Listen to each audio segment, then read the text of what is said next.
foremost, thanks for joining us on our first podcast. This is a lot of energy and momentum we got going on here.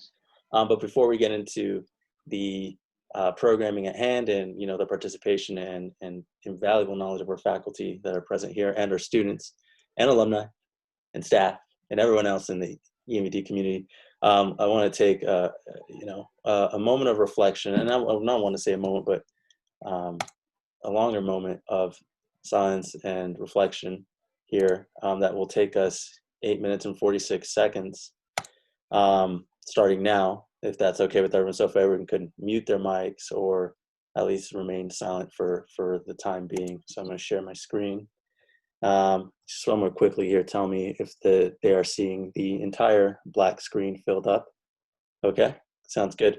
So at this point, we're going to start our moment of silence in memory of George Floyd and the numerous Black lives that have been taken as a result of systemic racism, oppression, and directly police brutality. So I will silence my mic right now and let us reflect and remember, okay?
All right, thank you for observing in that moment of silence and reflection. If you ask from everybody here to mute themselves at this time. Um, Before we get into the panel, I just want to just set up a couple of just ground rules that would best help this uh, kind of podcast flow well and to get as much participation and capture as much participant contributions as we can. So this is a panel directed towards faculty. So our DWB Executive Board will be asking questions, but I do invite everyone here to add feedback or topics and discussion in the chat for it to be active. If you have any questions that you would like to be asked, please feel free to message them to me directly, and I will see about getting those in. I can't make any guarantee because oftentimes this will go on for a while, and we might not even cover the questions we have prepared based on the topics to be had. So that being said, Lauren and Victor, if you wouldn't mind segueing us into introducing our amazing faculty. Yeah, thanks, Roberto. And thanks for giving time for that 8 minutes and 43 or 6 seconds of silence for the movement. I just wanted to mention, as social inequality and police brutality aren't the main subject for today's episode, we still right now need to acknowledge the uprisings, education, and protests that are exploding across the country in the wake of George Floyd, Breonna Taylor, Ahmaud Arbery, and countless others murdered under police custody and from racism. Again, this is something that has been happening over 400 years. Some of us here today on this call know this feeling, the discomfort, and the constant anxiety of stepping out the door and wondering what racist remarks will catch us off guard or not even surprise us anymore from how often they are said. Police brutality is a small part of what is the bigger picture of systemic racism. And in order to readdress, we have to rethink and reevaluate our thinking and our way of life every single day. Remember that being an ally is not a title you can give yourself. It is an invitation to become a part of this movement. As allies, we will truly never know the feeling and the hardships our brothers and sisters go through in the Black community. Yeah, and the amount of awareness coming out of this movement is beautiful, yet unfortunate it had to come at the price of death. But let's keep educating our peers that may have implicit bias and speaking out in defense of our brothers and sisters facing oppression across this country. As designers, we have a major helping hand in organizing, advocating, and designing for racial, social, and cultural equity. As this episode and many others come along, we will dive deeper into this all too unfortunate topic and hopefully inspire you all to make real change. We're really proud to have a diverse panel of underrepresented faculty with us today, right now, to launch our first ever DWB podcast episode. Us students may recognize most or all of you because you've taught us so much over our time at ENVD and have supported countless organizations outside of CU. So let's go through each panelist now, and please introduce yourselves with your name, the courses you will be instructing this fall, if any and all external design organizations you're proud of. You are a part of. Well, let's start with Jota. Thank you for the invitation. So my name is Jota Samper. I'm an assistant professor at the Environmental Design Program. My work resides in the intersection between urban informality, or the places where the poor live around the world, and urban conflict. So these issues of today touch a lot some of the ideas that I work with. Next semester, thank you so much for inviting me to this. I'm so proud of all of you to be so aware of the issues and to create the spaces for dialogue. Next semester, I'm teaching the 2100 Planning Studio and also a class that use film as an excuse to talk about environmental design. Thank you, Jota. Danielle Rivera. Hi, I'm so happy to join you guys. Thank you so much for inviting me. I'm Danielle Rivera. I'm an assistant professor here in environmental design. Next semester, I'll be teaching the 3100 planning lecture series, and I'll also be teaching housing policy, which I've snuck into this new sort of format. It's really about housing justice. So So I'm really excited about that. My research looks at environmental and climate justice, mainly in majority Latinx communities, and looking at the struggle from the grassroots perspective. So I work a lot with community groups in the US-Mexico border region in Puerto Rico, but I also have been working with the APA and ACSP, which is sort of the more educational arm of the planning community. Thanks, Danielle. Melissa Felderman. Hey everyone, thank you guys so much for having me.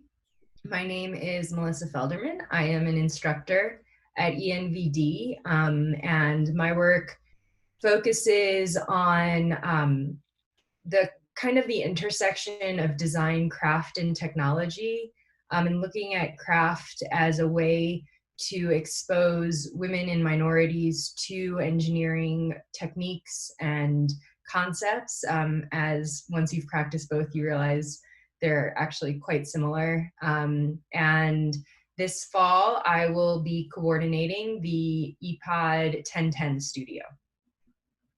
Great, thank you. Shawhin? Hi, I'm Shawhin Roudbari, also an assistant professor at environmental design. I use he, him, and his. In this coming fall, I'll be teaching under Melissa's leadership, the 1010 studio, and then in the spring I have the Descent by Design studio, which I'm really excited for as well. Organizations that I'm working with now that have been, I think, very helpful for me in sort of navigating all that's happening.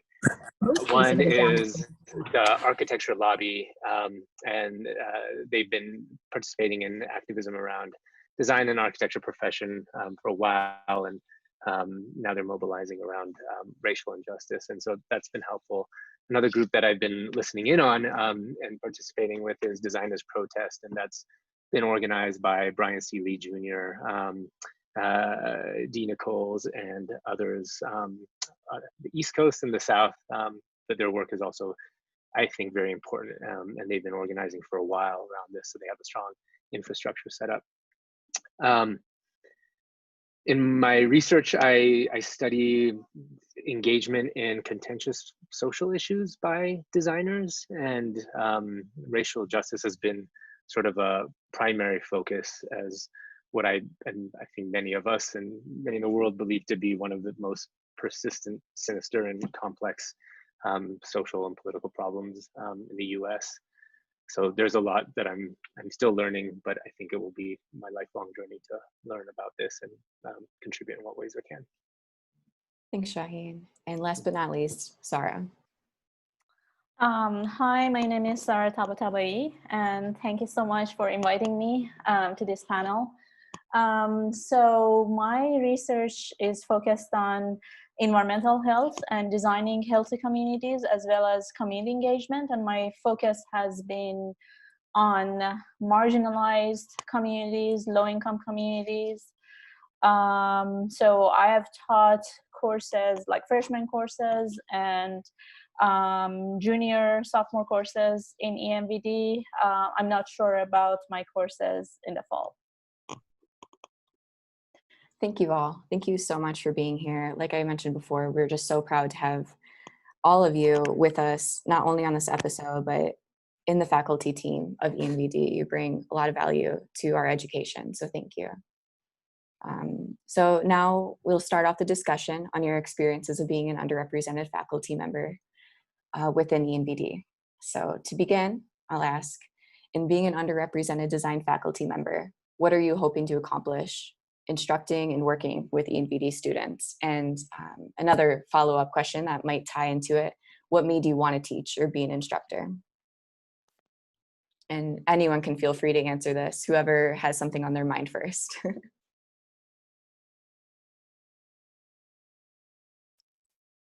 I'm happy to start. I'm seeing all the faculty, they'll look so scared, so I'll just start first. So I guess, what made me want to teach, I have been very fortunate to have two very amazing mentors when I was students, both faculty of color. Both were the only faculty of color in those programs, and one in particular, Joyd Hader, he unfortunately passed away about 1.5 years ago. He was working at Penn State Architecture, was just amazingly foundational for me as a person. I was very quiet. One of the things I like to do is I like to see students who are much quieter, who tend to sometimes go unnoticed. I like to yank you guys out. I actually have a few of you on this call that I've been planning on yanking out and, you know, trying to encourage you to participate. I think, you know, as students of color, especially if you're a Latina, you tend to have sort of this culture of being very quiet. And Joyd was one of those people who really told me, no, like if you're going to make it in design, if you're going to make it in academia, you need to find your voice. And to me, just working with him, doing research with him is really what led me down this pathway. And I think that's really what inspires me as an instructor, is understanding that experience, that it just took one professor to really help me find my direction. And just, you know, it might not be me, but just trying to help students connect with that person who's really going to resonate with them and really push you guys to find the path that you really, you know, feel like you need to go down. So, yeah. I'm happy to go next.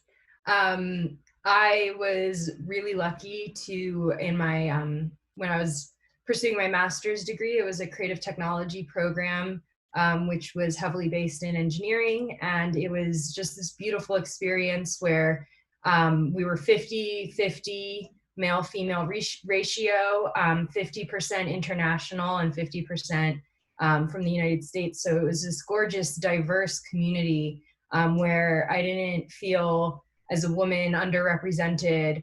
But in coming out of school, looking back, noticed that I expected less of myself as a woman technologically than of my male peers. And I regretted that, feeling that, you know, I'm less capable because I'm not a man, and, you know, I shouldn't dive as deep into the technical concepts as my male peers. And upon leaving this beautiful egalitarian community, I ended up in a tech company where there was some covert sexism. And I really saw that for the first time in my practice, in my niche space. So in coming to teach at ENVD, my number one goal is to show you know, the student population that no matter what your gender or your race or whatever your circumstances where you came from, that we can all learn how to do these more technically challenging things. We can all be the people in the shop using the scary tools. And it's really just about trying and learning, and everyone is equally capable to do so. So I really want to empower anyone who's nervous to kind of take on those power moves to do so.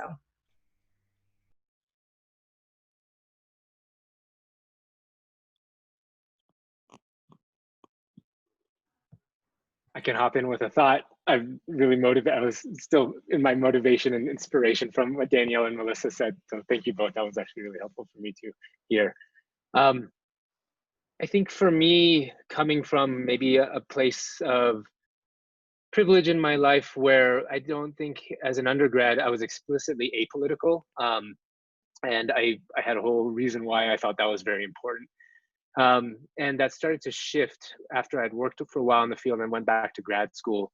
And I think a consciousness around social problems that was different started to emerge for me, thanks, I think, mostly to the activism of my peers in school. And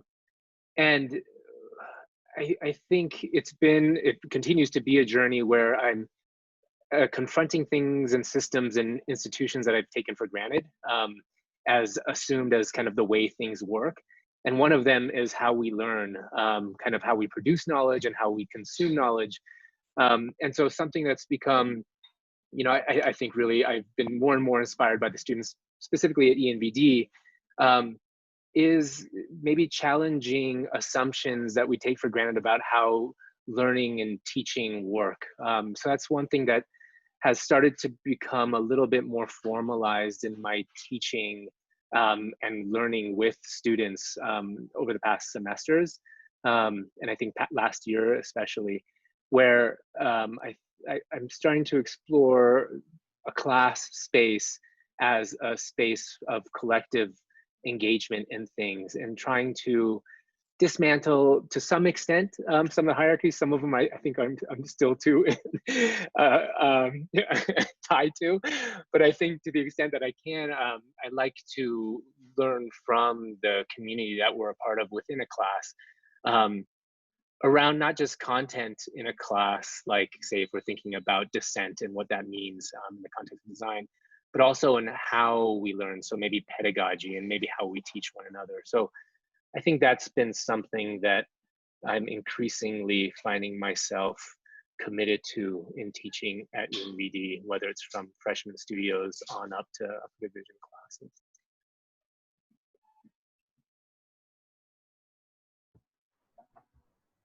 Well, thank you guys very much for that answer. We want to continue on to another question. So how was grad school for you as an underrepresented student? Like, following off, you know, how were the first couple of years of you aspiring to be a professional?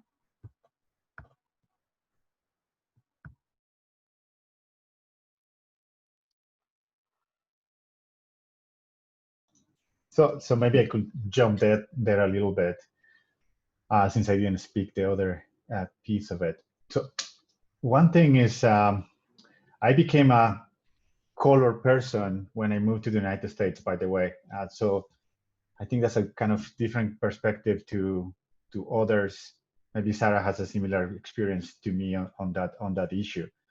So race was not an issue that involved me personally, even if I was aware of it, until I moved to the United States.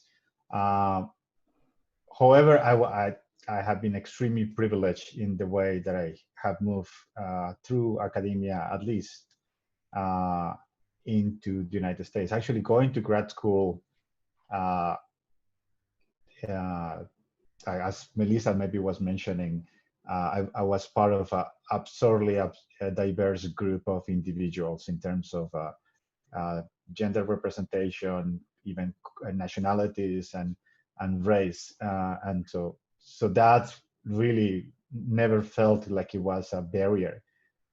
Actually just felt part of a cadre of people that were all interested in very unique subjects. So I just wanted to say that because sometimes I think we and I personally feel this sometimes even with myself, that some of these constructs that of course destroy and like the life of people and current situation right now, like I'm talking about whole race is a construct in itself. We also put those into ourselves when we try to engage in other spaces. So what I was trying to say with that is that there are spaces at least in academia, where also race doesn't need to play, where you could feel happy in a diverse group of individuals, and that doesn't become a particular barrier to succeed on those spaces.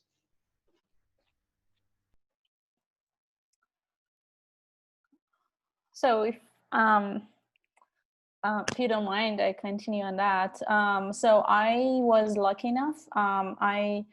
I was in my 20s that I decided to continue my education in Montreal. But I was lucky enough that I entered a very diverse program in Montreal. And it was like 20 students, 10 or more were international students, and less were Canadian students. It was a very amazing experience, at the same time difficult, because I came from another country and it was hard. I mean, it took time for me to adapt to the new culture. I would say that was the most difficult part.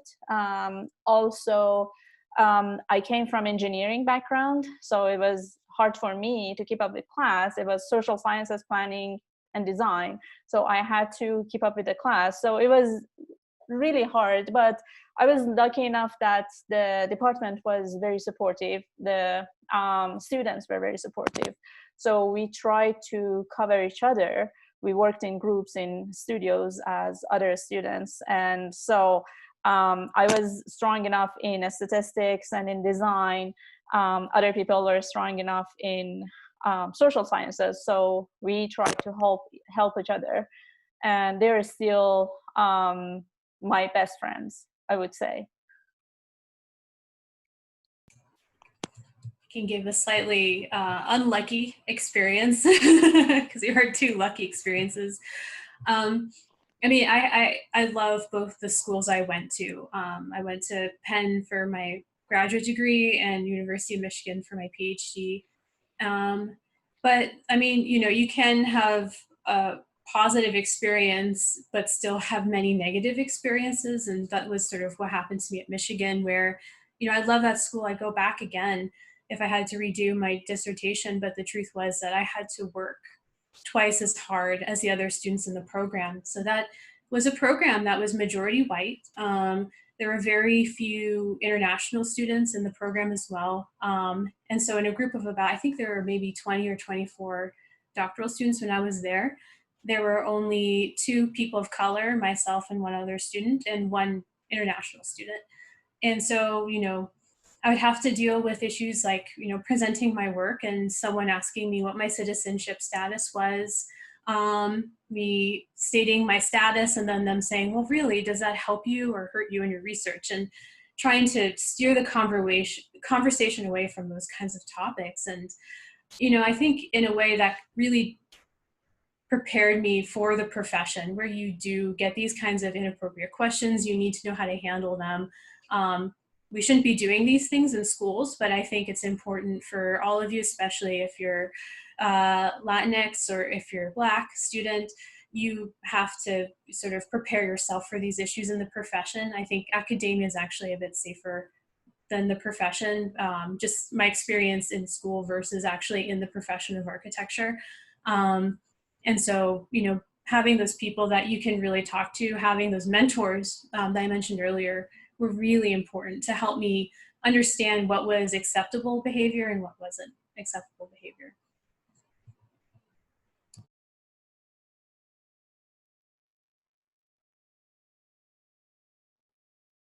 Yeah, thank you all for that. Unless anyone has another answer to offer, we can move on to the next question. Okay, so the next question is, are there current or past research or design projects that you are working on? How are these rooted social activism or change?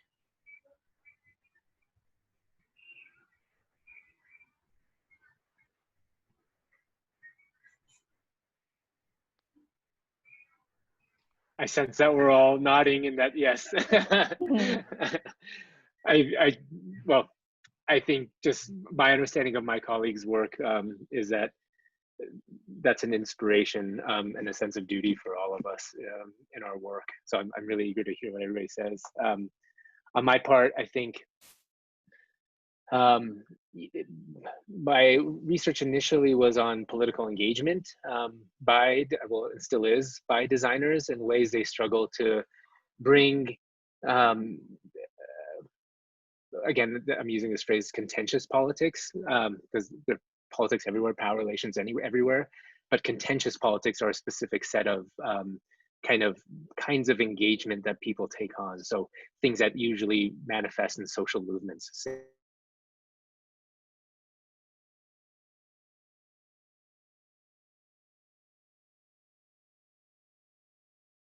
Trying to understand, maybe sociologically, how can a design profession engage in, say, social movements like that? And during my fieldwork, I attended an event called Black in Design in 2017. And race was, you know, I think I was blissfully disengaged from concerns around race. Even my own privileged sort of experience in the US as a racial minority, but not an underrepresented racial minority, shielded me from these kinds of conversations. And when I went into that meeting, I think, or that 2-day conference, a lot of what the presenters were talking about started to precipitate in a kind of almost like a consciousness shift for me, or like an opening of an awareness of, gosh, there are these systems, there are these structures, there are these experiences around racism specifically there that I think, started to give color to what was in some ways black and white existence or grayscale existence up until then. And I'm sure it will even come into more vivid color as time goes by, but it was a very important moment for me. And I think that's when a lot of my own experiences growing up in Iran, but then also in the US, dealing with an oppressive state and also an oppressive society, started to make some sense, understanding violence. And, you know, I thought in Iran we had it bad, and I think we do, but it was, to me, and it still pales in comparison to what the Black community in the US experiences, where there is not a solidarity with their experience, and there's not even an understanding. Like, even as somebody who's been spending 3 years reading and trying to understand anti-Black racism in the US, I don't really understand it yet, and I still participate in that form of racism in things I do. And so there's something else happening in the US that's much harder for me to grasp and seems much trickier, where you can tell somebody that I'm experiencing racism and most people around you will deny you that, accepting that. That's not something that happened in Iran. In Iran, you say, like, you know, I can't walk freely down the street because I might get caught and whipped by the police. Everybody's like, yeah, that really sucks, and I feel you. So that all has, I think, been translated through an intellectual project for me, but also outside of ENVD, well, also maybe tied to what I'm doing at ENVD, an activist project.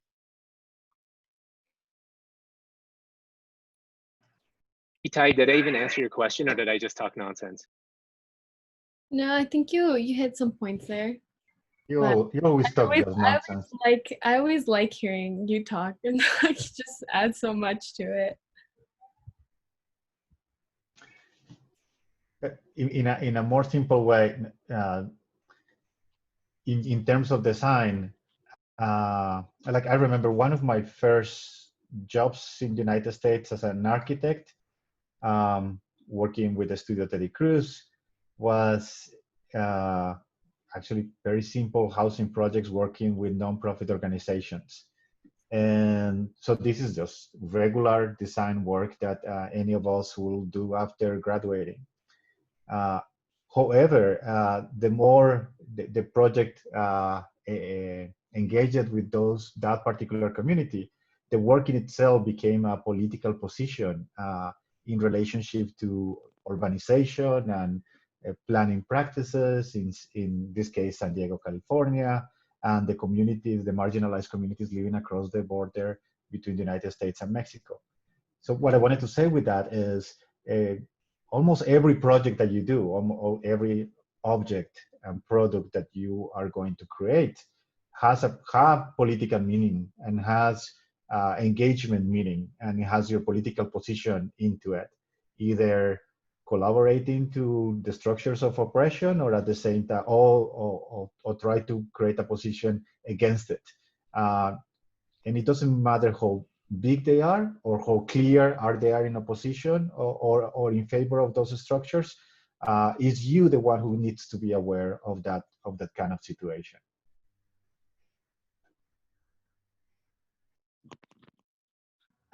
I've done some work in the past that I'd say isn't overtly an activist body of work, but the goal was, again, to bring individuals who might be intimidated by technology and engineering, kind of bridge the gap for those individuals. So I developed a set of projects that were craft oriented, that also included some electrical engineering, some computer programming, and I developed a series of tutorials, videos, blog posts around how to make those things and how to get into those. And one of the main goals for that kind of work for me is to empower individuals not only to see that you can start practicing these things, you know, outside of a fancy education or a fancy private school, but also that with the internet, we all have access to teach ourselves things that we might not otherwise have access to. So the idea being that we can all be empowered to self-teach, to do our research and discover topics that we might not have thought we were capable of understanding.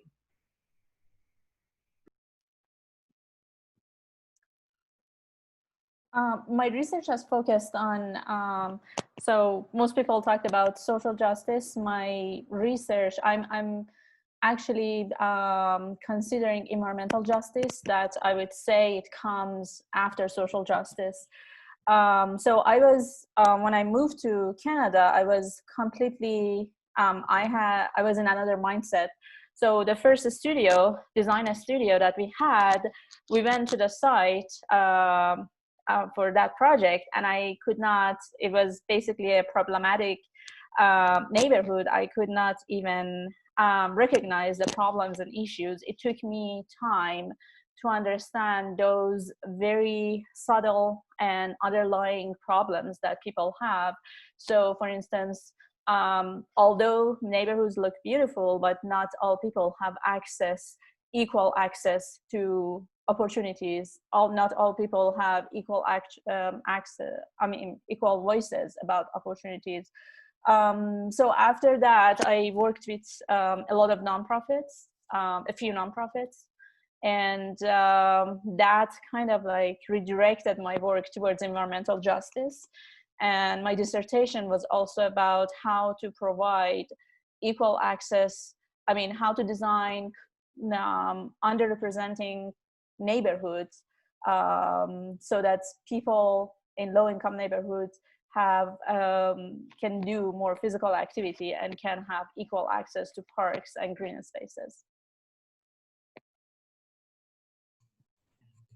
Currently, my projects are, as I mentioned earlier, rooted in environmental and climate justice, and these sort of, as Sara was saying, if you're talking about these topics, you're not just talking about sustainability in terms of the environment, but you have to put social justice first and foremost, and that's our number one concern. And so as we're working on these issues right now, especially say at the US-Mexico border region, what we're seeing is concerns about food systems, concerns about green infrastructure, but a lot of these projects have been tried multiple times trying to fix issues like flooding or lack of food access. And what we're trying to determine is, why did these past projects fail? We want to solve the flooding issue, but why are these projects not actually being supported by the community, or they're failing, in implementation? And what we're finding is that they're just not culturally sensitive. We have these ideas of green infrastructure, we have these ideas of, say, urban ag, and they don't work for, say, the Mexican-American communities at the border. And so we're working with the residents, working with community groups down there to try and understand, as designers and as planners, what is it about urban ag or green infrastructure that we're not thinking of that's not being culturally sensitive? Perhaps it's the kind of foods that are being grown in past urban ag projects, or even just the idea of urban agriculture in general that just doesn't work for these communities. And so trying to use our design skills to create new options. And to me, that's really exciting, trying to look at an entire field like food systems and say, what are the cultural limitations in our current set of tools, and how can we develop entirely new tools with, these actual communities?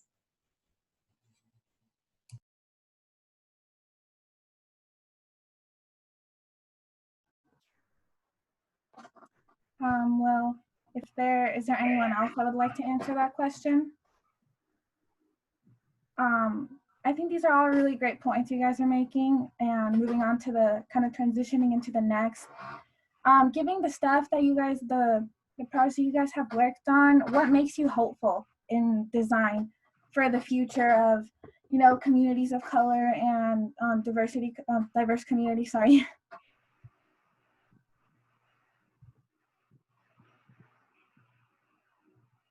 I don't know about anyone else, but after hearing all of our projects, one thing I'm very hopeful of is it feels like it's been getting easier and easier to make a case for why this kind of work is important.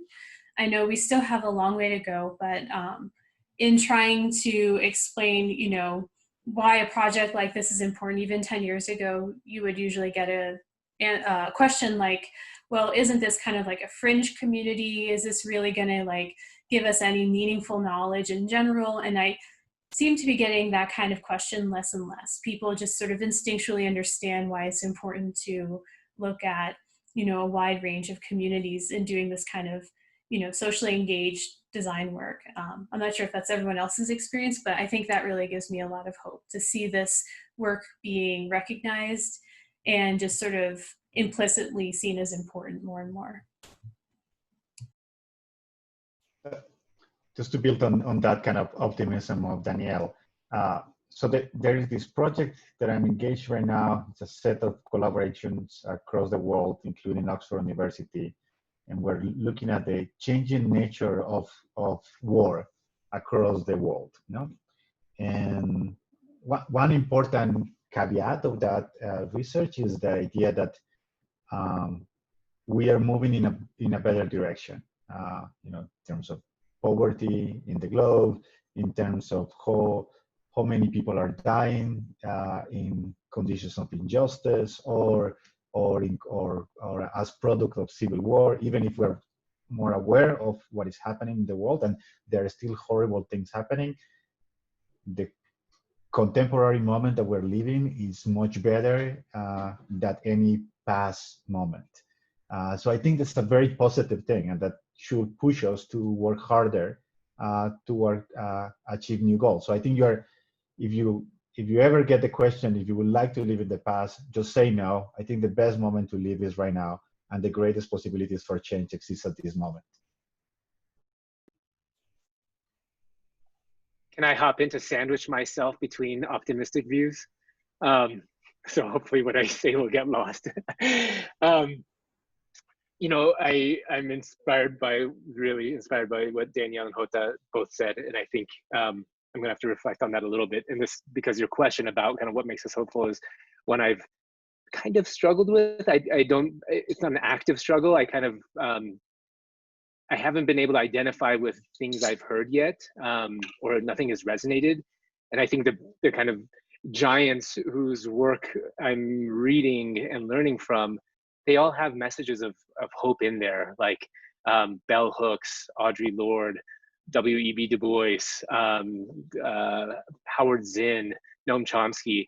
So they have that in there, but it just hasn't resonated with me yet. So this is probably my flaw and something for me to figure out. To be honest, I don't feel too much hope. But also I'll say in parentheses, I don't know how relevant it is. Those people say it's relevant and very important. I think I just haven't gotten there yet, so I'll repeat that. To me, it seems like the structures and institutions that we have set up, and by that I mean things like our government, things like our professions, organizations, the laws for licensure, the curriculum you all need to take because our professional bodies say that you need to take them.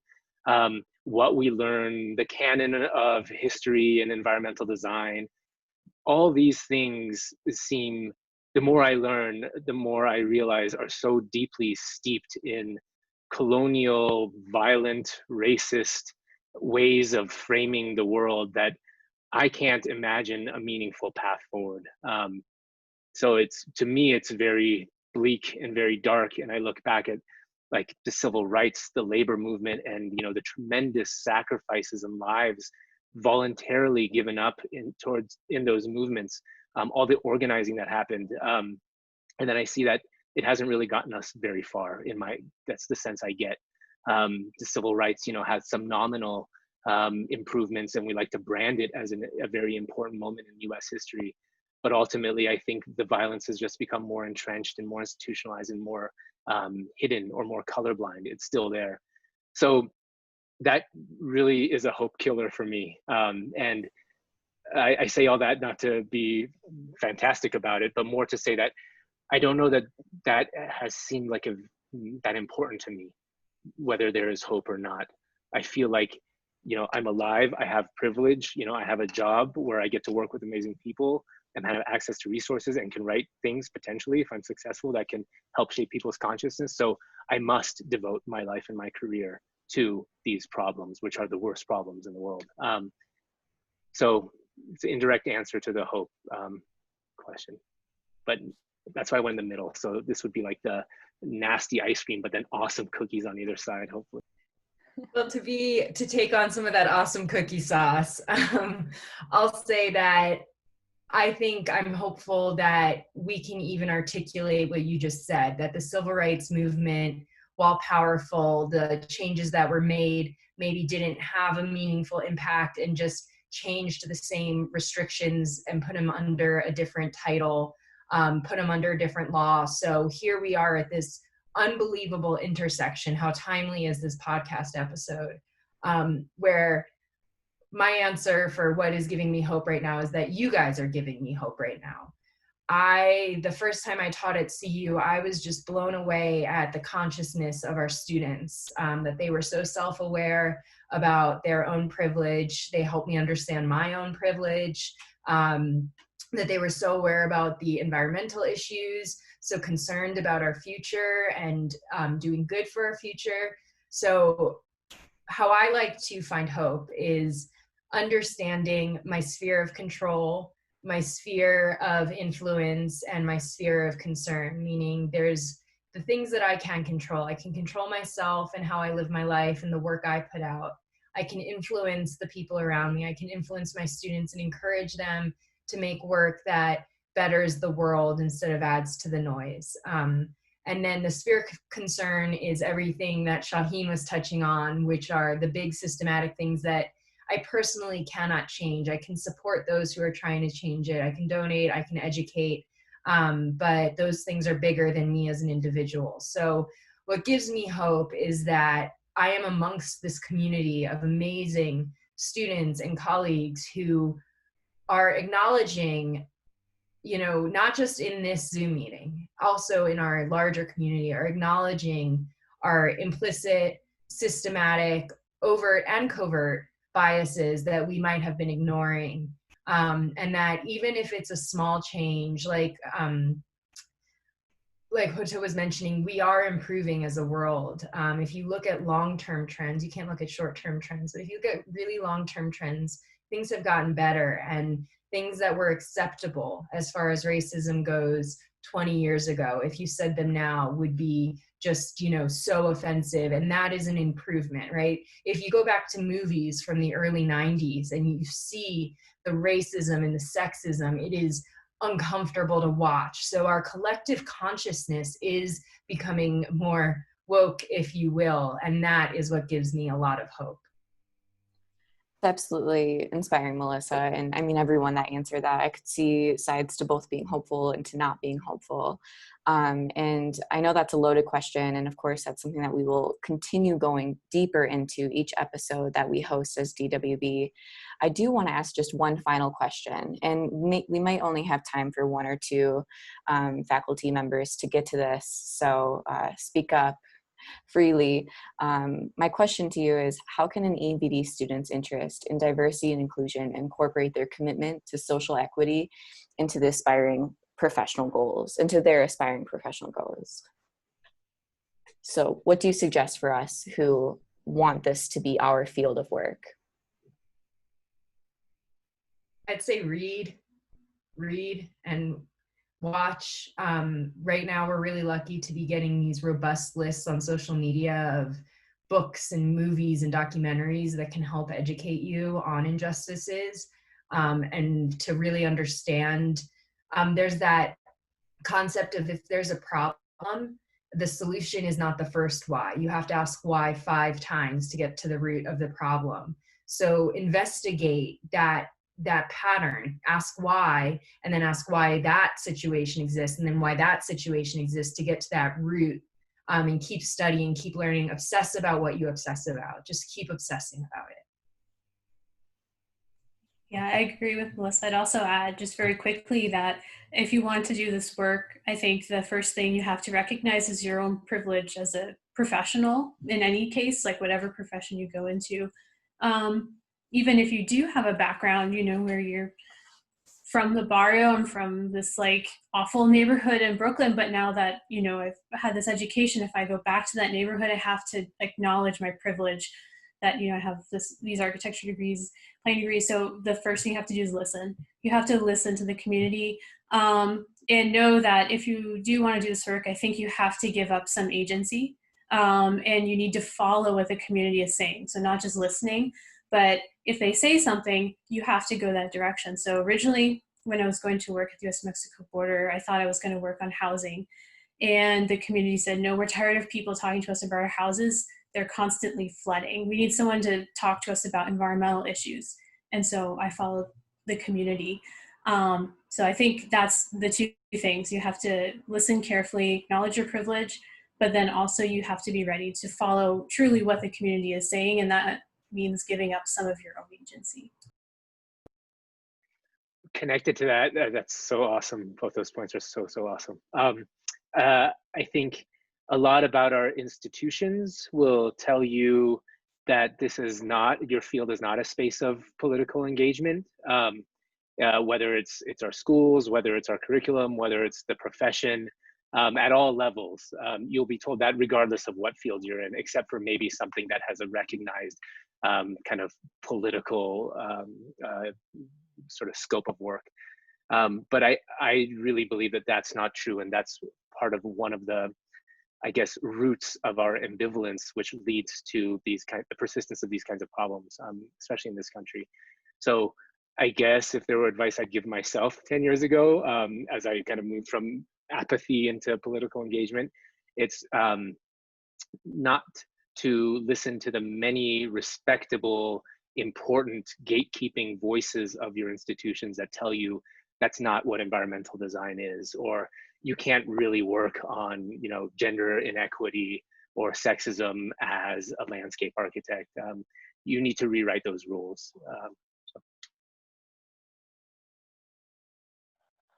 Yeah, and I believe that since you got familiar with these concepts and you have this awareness and consciousness, the most important thing for you is to kind of remind yourself about that, because eventually you graduate this program and you will find a job that may not necessarily be in line with social justice, environmental justice. But if you have that in mind and if you have that awareness, you have influence over your projects. You can also, so what I did for my own profession, because at some points I had to work to make money, so I could not, I gradually directed my work towards environmental justice. But what I did some volunteer jobs. So try to refresh yourself about this program, about these issues by doing volunteering jobs, and also try to take studios and take internships that are about social justice, environmental justice, just to remind yourself, just to have some hands-on experience about these issues. And that helps you eventually to redirect your job towards this. So let me give you some very bad advice. I get a lot of students asking me about what they need to do to get what they want to be in the future, some in the terms of what is the kind of areas of expertise, and also like to try to be successful. And I have to tell you one thing, I'm very bad at doing things that I don't like to do. I'm really, really bad to do things that I don't like to do. And I think if your heart is on environmental justice, you should just follow your heart and then assume the consequences of that. That's part, and I'm sure that by following your heart, and I know that sounds so coarse, so like tacky, but it's actually true. Is you are only going to be good and successful at things that you really believe in. And if you're following and trying to follow the path in the way that everybody's telling you, is not going to take you anywhere. But if you follow your heart, you will find success through that process. Thank you so much for contributing. Does any of the faculty here have any last minute thoughts on the questions that have been asked or this recent question? Don't ask for permission, right? If you want to start something, keep working, right? It doesn't have to be sanctioned by a boss or an employer or a client, if you have a great idea and you want to pursue it, pursue it. Don't wait for someone to give you the permission to do so. I think one question that I have also is, what do the students, what in this particular historical moment, what do the students from environmental designs need from the faculty of environmental design? So what can we do for you? Yeah, thanks for asking that, Jota. I believe if some of the students here could share, it'd be great. I know we're at way past time, but we have such great momentum going here. So if I can invite some of the students to share out, that would be great, either in the comments or directly by unmuting themselves. I know I'm not the only student that has something to say about this. I would say though that I mean, being a white woman myself, I might not know as much as a brown or a black student, but absolutely the curriculum is dominated at the beginning of our ENVD career in freshman and sophomore year by wealthy property or just like being inspired by white designers. And my question is, how could there possibly not be a brown or black designer that is inspiring enough to be up on that board for us to learn from? I mean, yes, okay, maybe some of the most amazing designers were white and men, but we still deserve to be inspired by people of color and in women in general. That's what I need from you.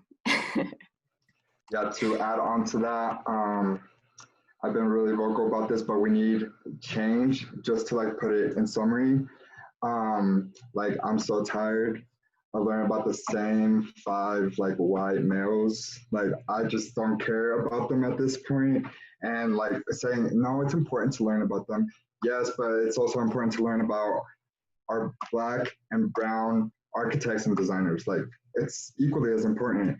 And if you're prioritizing those designers in the course, it just shows the privilege. And also, it's also these designers that we're learning about that have also constructed this, that have helped like program this systemic racism in the profession itself.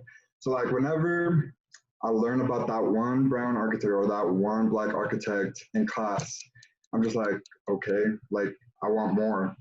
Like there's so much knowledge to pull from at this point that's ridiculous that like also this like recent revamp in the curriculum happened and like I'm still learning about the same 5 white males. Like it's ridiculous. So like I'm down to speak out about it because at the end of the day it is my education. So like saying something about it like would make sense, right? Because if I continue just like going to class and not saying anything, like I'm just not doing myself and then the other students of color a favor. So yeah, sorry, I just had to like rant there for a bit, but just speaking facts. I think to add on to that really quickly, I think the simple acknowledgement of things like this, whether it's political or anything else that is, perhaps make people uncomfortable, I think the acknowledgement is important because, we don't work so hard in this thing, kill ourselves to be doing this work, to like Victor said, to be learning the same 5 points of Le Corbusier, like there's so many things out there that, like, for example, I learned about it because I had to do my own research on it, and it's like just ridiculous to me that some people like to keep that. Maybe let's just not get political. Maybe let's just not get into that. That that makes people uncomfortable. But I think that being uncomfortable creates obviously good change, and that is applied to design as well, so like deeply. And I think that's super important, the acknowledgement. Thank you so much for sharing that, Erika. Snaps. I mean, people's mics are muted, but I'll snap for them. Yeah, I mean, everyone contributed greatly, and I'm glad our students, gave some feedback at the end and actively shared in the chat. I think we're going to segue into some closing remarks. I mean, this is a conversation that could go into the weekend, I'm pretty sure, if we had no time limit here. I just want to state that among here, you have several resources, folks who are participating here. You have folks from the DWB Executive Board or student leaders leading diversity and inclusion in ENVD. You have our amazing faculty and and the faculty that are involved in our diversity committee, as well as some of our advising and other staff here, our communication staff are here. They're all listening, they're all here. This is something that we upload onto YouTube. In that sense, I just want to make a statement as myself, a member of the diversity committee, is that one thing that was brought up directly to me by Anna was a discussion on what is ENVD doing, and in this current situation and things that have unfolded recently within our own space, within our own platforms. What are we doing? Well, the diversity committee and some folks, the staff, students have all been tasked to really take a moment and change the culture around and give recommendations. Shawhin, if you could speak a bit on that, feel free to contribute, or Fernando, chime in on that. But essentially, we're getting together, we're having the discussions, but we need your perspective and your feedback in this pursuit.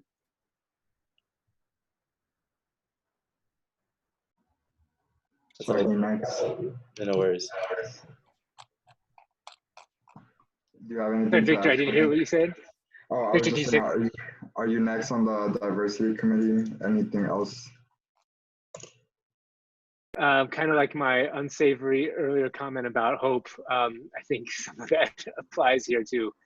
I don't have too much hope and faith for processes and task forces like this, unless, and I think that's something for us to fill in the blanks with. I think for decades, different departments and different organizations at all levels have had task forces on things like this and things that were even more urgent at different times. And I've read whole books on the history of architecture departments and planning departments reacting to racial injustice. Changes sometimes come and they're radical and they're awesome, but after 3 years, they go away. You can look up Sharon Ingretta Simpson's book, When Ivory Towers Were Black. That's a really great example.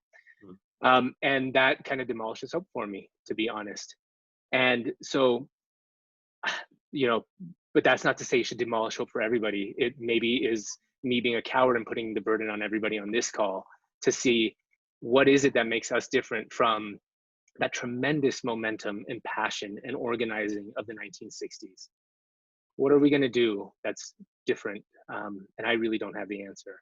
There's things that you all have said, especially the students, that got me kind of jazzed, but it remains to be seen. I guess the slightly less cowardly thing I could say is, my energy, my passion, my, whatever work I can devote is at your service for what we've been tasked to do. And I think, Roberto and Fernando are like probably, the best pilots for this thing. But I really think it needs to be something different, and I really don't know what that different thing is. So not a positive message. Yeah, thank you for sharing that perspective, Shawhin. I think there's a lot of ways that that's been done, and historically, I'll be vulnerable here and share as an alum, there's a lot of these conversations that have happened at CU, and we're going to have to be really strategic and think about best ways, alternative ways, and things that haven't been tried before by which to approach this. And I think it's going to be very important with our current students as y'all are the best understanding of what design needs, because you are the future of design in that sense. So we will be reaching out to you. We'll be involved. We have involved a lot of students already as part of this recommendation group going forward. Fernando, if you have anything to say as we close out. That's your Fernando's still here. Roberto, can I say something to smear on Shahim's message? Of course, claro. Please help me.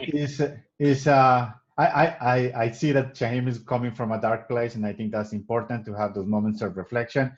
At the same time, don't forget that students have a lot of power to change the structures of power. Just think about Chile right now. Was the student protests were the ones who initiated the change of the entire constitution of the country. So don't forget that you have a lot of power, and you could, if you organize, you could actually have power to change the things that you don't like about the program or the university or the country itself. So there is a lot of power that you have. Use it to make positive change. Gracias, Jota. Definitely value the take on staff and faculty, but I want to let Victor speak on DWB's role in making changes in ENVD going forward. Victor, if you don't mind speaking on that briefly, I appreciate that. So I'm executive chair this upcoming school year, and I was co-chair with Carson last year. Like this has been something that's built up over like my experience at ENVD. So like just with everything going on, it's definitely like made that ignition just like blow up inside me. So I've been just like bouncing off the walls here and there, just coming up with different strategies of like how we could facilitate these issues and just like advocate for them throughout ENVD. That's going to be a priority within the e-board of DWB right now. Is just shifting priorities and just really like focusing on that change that we want to have.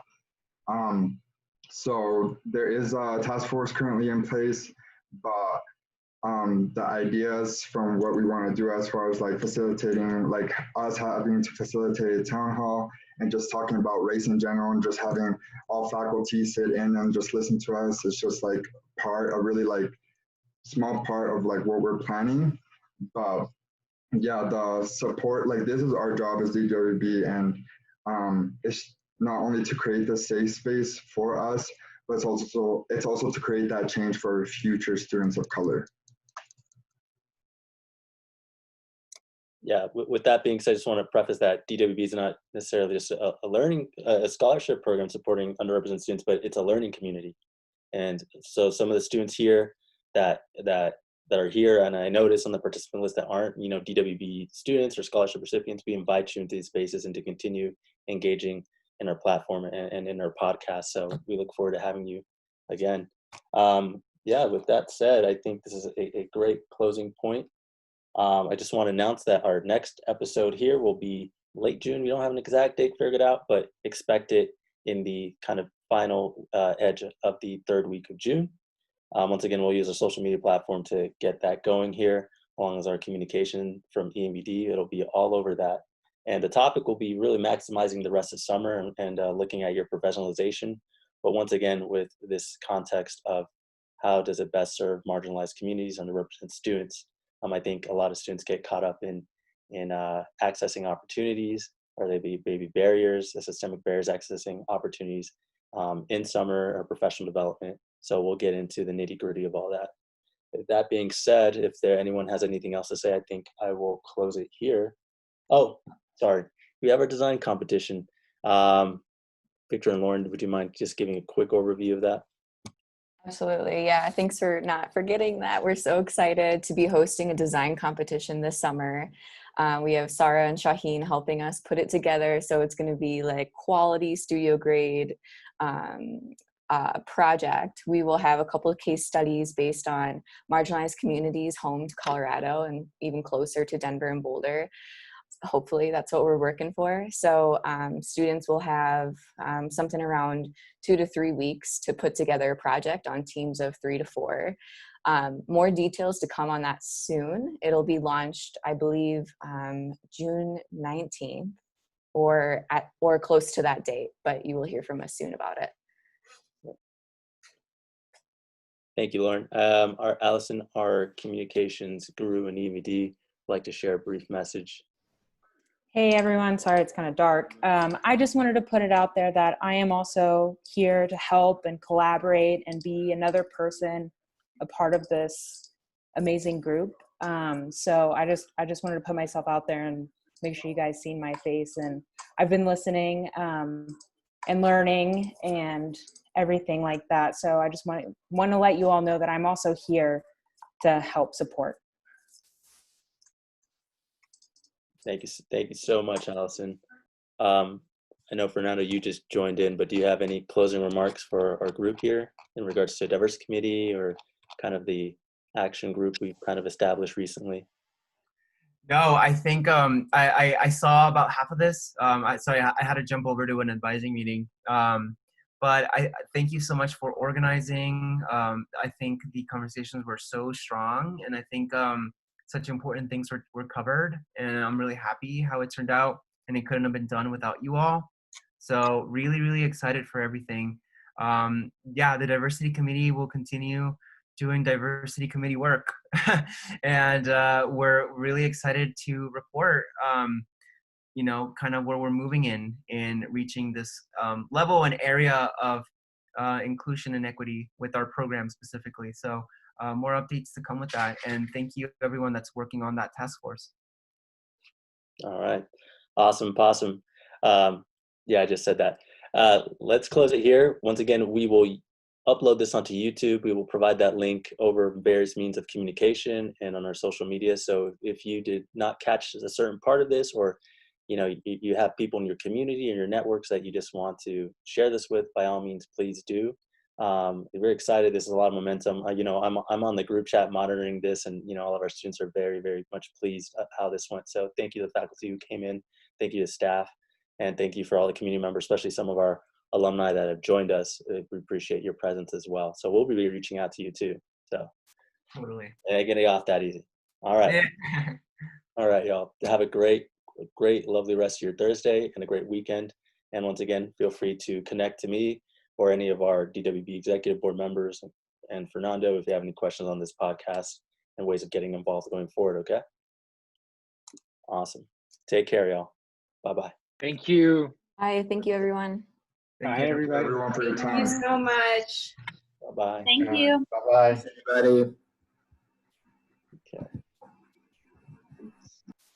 Bye, guys. Great job, team.